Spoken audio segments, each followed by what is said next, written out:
बिस्मिल्लाहिर्रहमानिर्रहीम, अस्सलाम वालेकुम।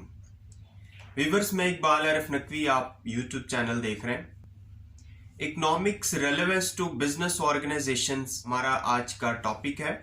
बिजनेस ऑर्गेनाइजेशंस में इकोनॉमिक्स का वही किरदार है जो एक इंसानी जिस्म में हड्डियों का किरदार होता है। अगर इंसानी जिस्म से हड्डियों को निकाल दिया जाए तो इंसानी जिस्म एक गोश्त की ढेरी होगी जिसकी कोई मूवमेंट नहीं हो सकती। अगर बिजनेस ऑर्गेनाइजेशंस में इकोनॉमिक अप्रोच ना हो तो बिजनेस सेंस लेस होता है। ये इकोनॉमिक्स ही है जो बिजनेस ऑर्गेनाइजेशंस को मुख्तलिफ किस्म के मार्केट स्ट्रक्चर्स में क्लासिफाई करता है और ये बताता है कि कौन सी ऑर्गेनाइजेशंस किस मार्केट स्ट्रक्चर में आती है और उसको किस तरह रैशनली बिहेव करना है, वो कैसे अपनी कॉस्ट को मिनिमाइज कर सकती है, अपने सेल्स रेवेन्यू को किस तरह मैक्सिमाइज कर सकती है, या फिर कोई फर्म अपने प्रॉफिट को किस तरह मैक्सिमाइज कर सकती है। तो चलते हैं हम मुख्तलिफ किस्म की बिजनेस ऑर्गेनाइजेशंस की क्लासिफिकेशंस की तरफ। So let we start it. Business organisations को बेसिकली दो किस्म के मार्केट स्ट्रक्चर्स में डिवाइड किया जाता है, perfect competition and imperfect competition. हम सबसे पहले परफेक्ट कंपटीशन की बात करते हैं। परफेक्ट कंपटीशन का ऐसा मार्केट स्ट्रक्चर है जिसमें large number of buyers and sellers होते हैं, होमोजीनियस यूनिट्स ऑफ प्रोडक्ट को प्रोड्यूस किया जाता है, चीजों की यूनिफॉर्म प्राइस चार्ज की जाती है, बायर्स और सेलर्स को परफेक्ट मार्केट नॉलेज होता है, फ्री एंट्री एग्जिट होता है, कोई भी फर्म फ्रीली इस बिजनेस को ज्वाइन भी कर सकती है, इसको छोड़ भी सकती है। तो ये तमाम फीचर्स जिस मार्केट स्ट्रक्चर में होंगे वो market structure perfectly competitive market structure कहलाएगा। कोई भी फर्म जिसके कोर्स ऑफ बिजनेस एक्टिविटी में इस तरह के फीचर्स होंगे वो परफेक्टली कंपेटिटिव फर्म कहलाएगी।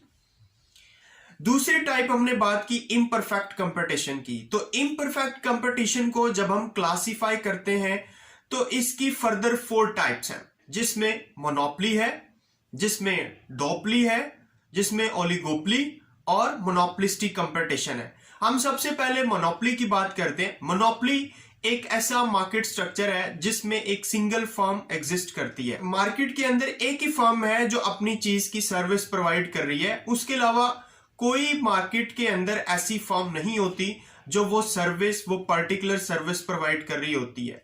मोनोपोलिस्ट फर्म अपनी मर्जी से अपनी चीज की सप्लाई और उसकी प्राइस डिसाइड करती है और अपने तरीके से अपने प्रॉफिट को मैक्सिमाइज कर सकती है, अपने सेल्स रेवेन्यू को बढ़ा सकती है, कम कर सकती है। पाकिस्तान में Pakistan railway, state bank of Pakistan and Wasa in Lahore city are the best examples of monopolist firm. The second one is duopoly.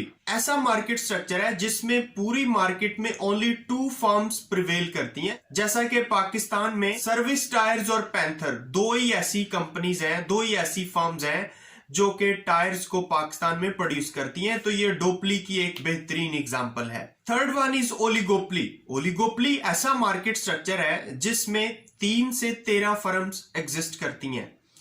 ये 3 से 13 फर्म्स पूरी मार्केट को इन्होंने कैप्चर किया होता है, इनके आपस में एग्रीमेंट्स होते हैं, ये मार्केट को शेयर करती हैं, आपस में डिसाइड करके ये प्राइसेस को डिसाइड करती हैं, ये कार्टल्स बनाती हैं और ये मार्केट के अंदर रूल करती हैं। यूनाइटेड स्टेट्स ऑफ अमेरिका में क्रिजलर, टोयोटा, जीएम और Ford are the best example of ओलिगोपली।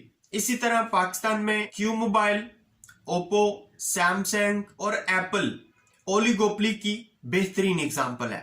Number 4, monopolistic competition. Monopolistic competition एक ऐसा मार्केट स्ट्रक्चर है जिसमें 14 to 80 फर्म्स एग्जिस्ट करती हैं। इसमें भी बायर्स और सेलर्स की बड़ी तादाद होती है, लेकिन on the basis of product differentiation जो फर्म्स हैं वो एक दूसरे से अपनी प्राइस को डिफरेंशिएट कर सकती हैं। पैकिंग, क्वांटिटी, क्वालिटी, ऐसी चीजों की बेस पे अपनी प्राइसेस को डिफरेंशिएट कर सकती हैं। ये मुख्तलिफ किस्म की जो बिजनेस ऑर्गेनाइजेशंस हैं इनको इकोनॉमिक अप्रोच के जरिए ही हम क्लासिफाई करते हैं। इन ऑर्गेनाइजेशंस को इकोनॉमिक अप्रोच इस्तेमाल करके अपने अपने रेवेन्यू को मैक्सिमाइज करना पड़ता है, अपनी कॉस्ट को मिनिमाइज करना पड़ता है, अपने अपने प्रॉफिट्स को मैक्सिमाइज करने के लिए इनको इकोनॉमिक नॉलेज अप्लाई करना पड़ता है। क्योंकि हर एक जो ऑर्गेनाइजेशन है वो जिस किसी भी मार्केट स्ट्रक्चर में एग्जिस्ट करती है, उस मार्केट स्ट्रक्चर की